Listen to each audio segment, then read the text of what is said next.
Hi ಎಲ್ಲರಿಗೂ ನಮಸ್ಕಾರ. House wife Kannada blog YouTube ಚಾನಲ್ಗೆ ಸ್ವಾಗತ. ಇವತ್ತಿನ ರೆಸಿಪಿ ಬಂದು ಸಿಹಿ ಕುಂಬಳಕಾಯಿ ಗೊಜ್ಜು ಅಥವಾ ಪಲ್ಯ ಮಾಡುವ ವಿಧಾನ. ಒಂದು ಪಾತ್ರೆಯನ್ನು ಇಟ್ಟು ಒಗ್ಗರಣೆಗೆ ಬೇಕಾಗಿರುವಷ್ಟು ಎಣ್ಣೆಯನ್ನು ಹಾಕಿ 1 ಸ್ಪೂನಷ್ಟು ಸಾಸಿವೆನೇ ಹಾಕಿ 3 ಸ್ಪೂನಷ್ಟು ಕಡಲೆಬೇಳೆಯನ್ನು ಹಾಕಿ, ನಾನು ಇಲ್ಲಿ ಜಾಸ್ತಿ ಮಾಡ್ತಾ ಇರೋ ಕಾರಣ ನಾನು ಇಷ್ಟನ್ನು ಹಾಕ್ತಿದ್ದೀನಿ. ನೀವು ಯಾವ ಥರ ಎಷ್ಟು ಜನಕ್ಕೆ ಮಾಡ್ತೀರಾ ಅನ್ನೋದು ನಿಮ್ಮ ಮೇಲೆ ಡಿಪೆಂಡು. ನಾನು ಇಲ್ಲಿ ಒಂದು ಬಟ್ಲಷ್ಟು ನಾನು ಇಲ್ಲಿ ಈರುಳ್ಳಿ, ಮೆಣಸಿನಕಾಯಿ ಮತ್ತು ಕರಿಬೇವಿನ ಸೊಪ್ಪನ್ನು ಕೂಡ ತೊಗೊಂಡಿದ್ದೀನಿ. ಕರಿಬೇವಿನ ಸೊಪ್ಪು, ಈರುಳ್ಳಿ, ಮೆಣಸಿನಕಾಯಿ ನಾನು ಯಾವ ಕ್ವಾಂಟಿಟಿಲಿ ತೊಗೊಂಡಿದ್ದೀನಿ ಅಂತಂದರೆ, ಮೆಣಸಿನಕಾಯಿ ಒಂದು 10 ಅಥವಾ 12 ತೊಗೊಂಡಿದ್ದೀನಿ. ಕರಿಬೇವಿನ ಸೊಪ್ಪು ಒಂದು 2 ಗರಿಯಷ್ಟು ತೊಗೊಂಡಿದ್ದೀನಿ. ಈರುಳ್ಳಿ ನಾನು ಇಲ್ಲಿ ಒಂದು 8 ಅಥವಾ 9 ದಪ್ಪದ್ದು ತೊಗೊಂಡಿದ್ದೀನಿ.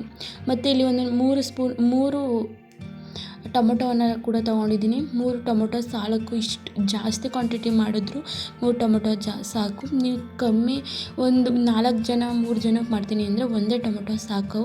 ನಾನು ಇಲ್ಲಿ ಒಂದು 9 ಜನಕ್ಕೆ ಆಗೋ ಅಷ್ಟು ನಾನು ಇಲ್ಲಿ ಗೊಜ್ಜನ್ನು ಮಾಡ್ತಾಯಿದ್ದೀನಿ. ನೋಡಿ, ನಾನು ಇಲ್ಲಿ ಒಂದು 3 ಅಥವಾ 4 kg ಬರುವಂತಹ ಸಿಹಿ ಕುಂಬಳಕಾಯಿನ ತೊಗೊಂಡು ನೀಟಾಗಿ ನಾನು ವಾಶ್ ಮಾಡಿ ಕಟ್ ಮಾಡಿ ಇಟ್ಕೊಂಡಿದ್ದೀನಿ. ಇವಾಗ ಒಗ್ಗರಣೆ ಕೂಡ ಬೆಂದಿದೆ. ಇವಾಗ ಒಗ್ಗರಣೆ ಬೆಂದಿರೋದಕ್ಕೆ ಸ್ವಲ್ಪ ನಾವು ಎಲ್ಲವನ್ನು ಸಿಹಿ ಕುಂಬಳಕಾಯಿ ಅಥವಾ ಕುಂಬಳಕಾಯಿಯನ್ನು ಹಾಕಿ ನಾನು ಎಲ್ಲವನ್ನು ನೀಟಾಗಿ ಮಿಕ್ಸ್ ಮಾಡ್ಕೊತಾ ಇದ್ದೀನಿ. ಈ ಥರ ತಿರಿಯೋ ಬದಲು ನಾನು ಇಲ್ಲಿ ಒಂದು ಟ್ರಿಕ್ ಹೇಳ್ಕೊತೀನಿ. ಆ ಥರ ಮಾಡಿ ಪೂರ್ತಿಯಾಗಿ ಎಲ್ಲ ಕೂಡ ಮಿಕ್ಸ್ ಆಗುತ್ತೆ. ಈ ಥರ ಮೇಲೆ ಎತ್ತಿ ಕೆಳಗಡೆ ಮಡಗಿ ಈ ಥರ ಮಾಡೋದ್ರಿಂದ ಬೇಗನೆ ಮಿಕ್ಸ್ ಆಗೋಗುತ್ತೆ.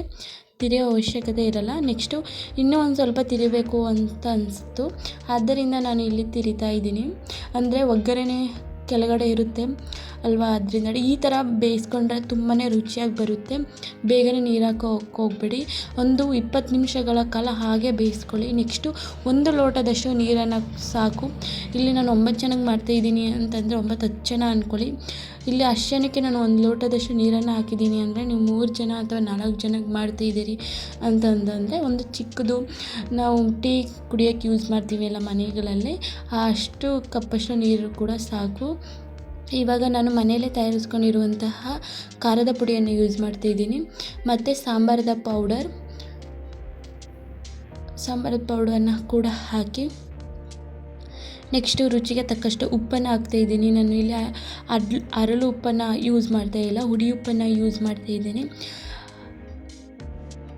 ಈ ಥರ ಹಾಕಿ ನೆಕ್ಸ್ಟು ನಾವು ಎಲ್ಲ ಕೂಡ ಮಿಕ್ಸ್ ಮಾಡ್ಕೋತಾ ಇದ್ದೀನಿ. ನೀಟಾಗಿ ಮಿಕ್ಸ್ ಮಾಡ್ಕೋಬೇಕು.